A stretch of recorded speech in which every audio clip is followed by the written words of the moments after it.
बाहरी आक्रमणकारियों ने और फिर अंग्रेजों ने खूब लूटा। इस देश के अनेकों महापुरुषों में से एक मोहनदास करमचंद गांधी हुए, जो 1915 में दक्षिण अफ्रीका से भारत लौटे। इनके चंपारण सत्याग्रह, खेड़ा सत्याग्रह जैसे अनेक सफल आंदोलनों ने इन्हें महात्मा गांधी बना दिया। भगत सिंह, आजाद, सुखदेव जैसे वीरों ने इस देश की मिट्टी को अपने रक्त से सींचा। 1915 के बाद देश में नया काला कानून पारित हुआ।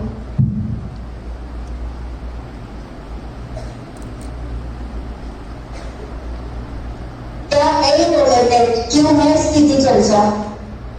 देखो देखो वकील मैडम, पिताजी का मां, चलो इनसे पूछते हैं। मैडम क्या हुआ? आज से भी एक साथ? मैडम, क्या है ये रॉलेट टेप जिसपे इतना बवाल मचा है?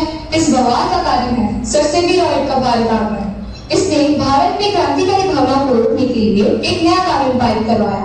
इस एक्ट में अंग्रेजी सरकार बिना वारंटी किसी भी भारतीय की तलाशी या गिरफ्तारी कर सकती है। तभी तो इस काले कानून के विरुद्ध कल 13 अप्रैल को सब जलियांवाला बाग में इकट्ठे हो रहे हैं। तो कल फिर वही मिलते हैं। ठीक है मैडम।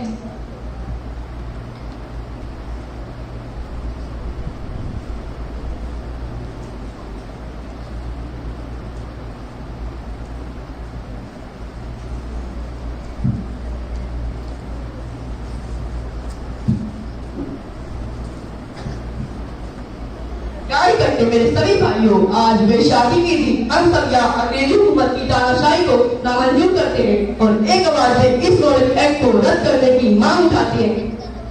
और साथ में हम सभी अपने नेता डॉक्टर सत्यपाल और डॉक्टर कृष्ण को पंजाब के बाहर भेजने का भी विरोध करते हैं।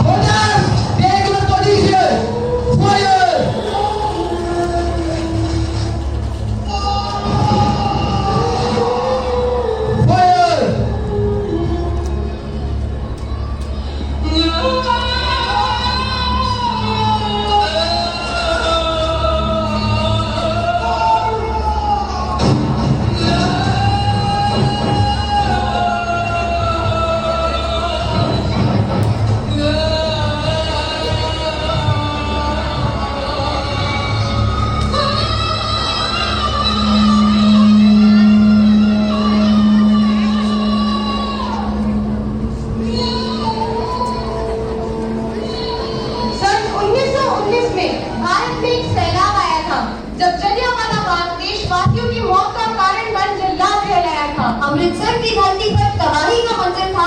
डायर की तानाशाही का भारत देश पर जहरीला खंजर था। रो उठा बाप का कण कण, रो उठा बाप का कण कण, हर दिशा खौफ से डोली थी। जालिम डायर ने खेली खूंखार खून की होली थी। उन शहीदों की गुमनाम शहादत बहुत खुद न गिन पाई थी। बच्चों और लाचारों की चीखों से ये धरती भी थर्राई। जलियांवाला बाग कांड ने शांति प्रिय भारतीयों के अंदर आक्रोश भर दिया। यही समय था जब भगत सिंह ने कलम छोड़ हथियार उठाए।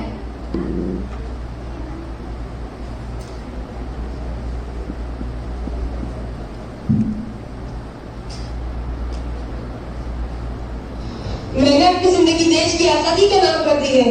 घर बार, नौकरी, ऐशो आराम जैसी चीजें अब मेरे लिए कोई मायने नहीं रखती। मैं जानता हूँ आप चाहते हैं मेरी शादी हो, मेरा भी घर बसे, जैसे हर बच्चे के माँ बाप चाहते हैं। पर मेरी दुल्हन तो आजादी है। आशा करता हूँ आप मुझे माफ कर देंगे। आपका आज्ञाकारी बेटा भगत सिंह।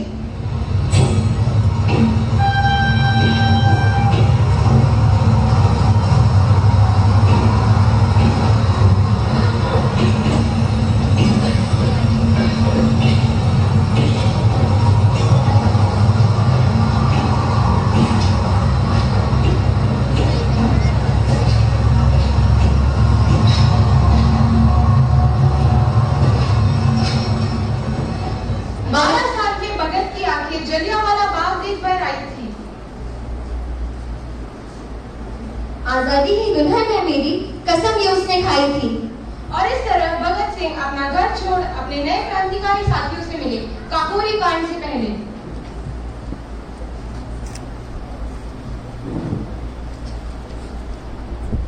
तो तय हुआ, काकोरी क्रॉस करते ट्रेन रुकी जाएगी और वहीं हम सरकारी तिजोरी पर हमला करेंगे।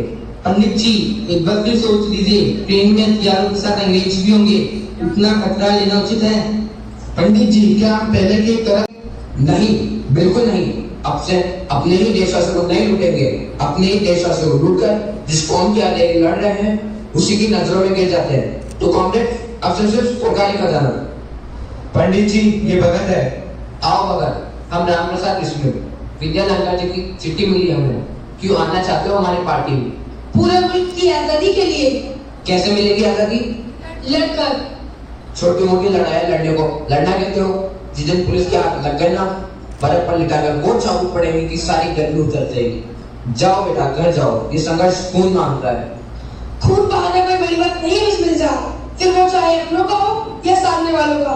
बड़ी बात तो ये है कि जिसम से टपका हुआ एक खून का कतरा क्या सारे देश के खून में उबाल ला सकता है या नहीं। यही एक ख्वाहिश लेकर पला बड़ा।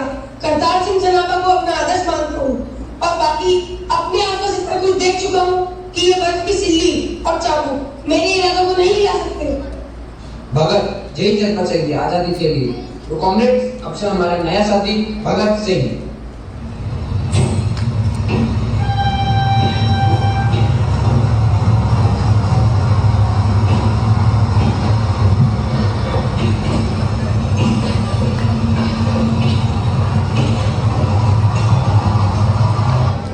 और इस तरह 9 अगस्त 1925 को बिस्मिल ने अपने साथियों के साथ काकोरी से अंग्रेजी खजाना लूटा।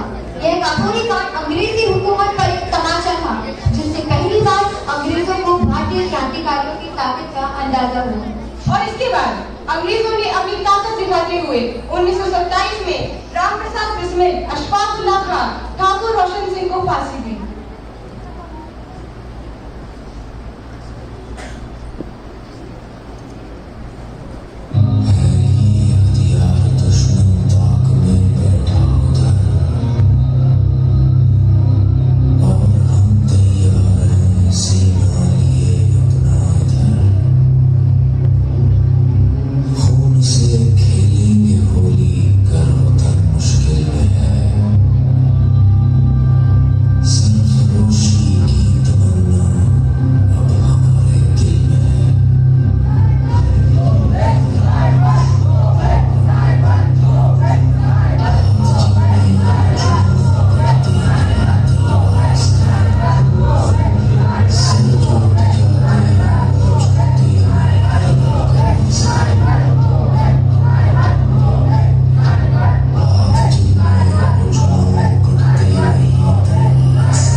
मरने से पहले लाला जी के आखिरी शब्द थे, मुझ पर किया गया एक एक बार अंग्रेजी हुकूमत की ताबूत की आखिरी कील बनेगा।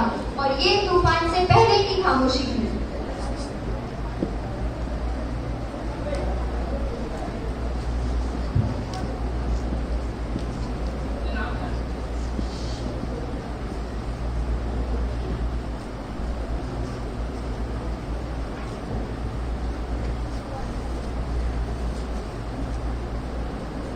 सारे देश के ऊपर चार वाला की हत्या, पुलिस वालों ने सरेआम पीट कर उनकी हत्या कर दी और अब कोई कुछ नहीं कर रहा। कर तो रहे हैं कि कांग्रेस की हिंदू परिषद जैसी संस्था इसकी कड़ी निंदा कर रही है। बकवास, बिल्कुल बकवास। कोई कुछ नहीं कर रहा, सब अपनी लाचारी दिखा रहे हैं। सारा देश भी यही महसूस कर रहा है पंडित जी। हमें कुछ ऐसा करना होगा जो इन्हें जड़ों से हिला दे। तो फिर मार डालो। सही कहा, हमें स्कॉट की हत्या करनी होगी। बिल्कुल, यही तरीका है सरकार को सबक सिखाने का। इस बहरी सरकार को इसकी नींद से जगाने का यही एक तरीका है।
आज आप लोगों को देखने को मिलेगा कि कैसे हिंदुस्तानी क्रांतिकारी अपने आदर्शों के लिए हंसते हुए मौत को देगा।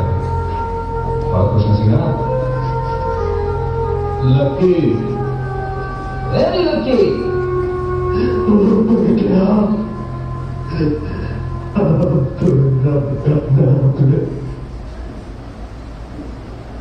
माफ करना पाजी, ना तो मुझे मौत का खौफ है और ना ही रखा है कि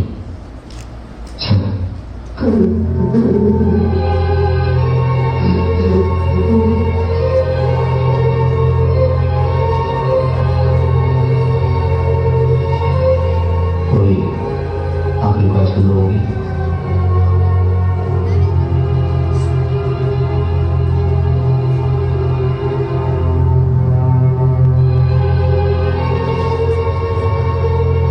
हम एक बार गले मिलना चाहते हैं।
चले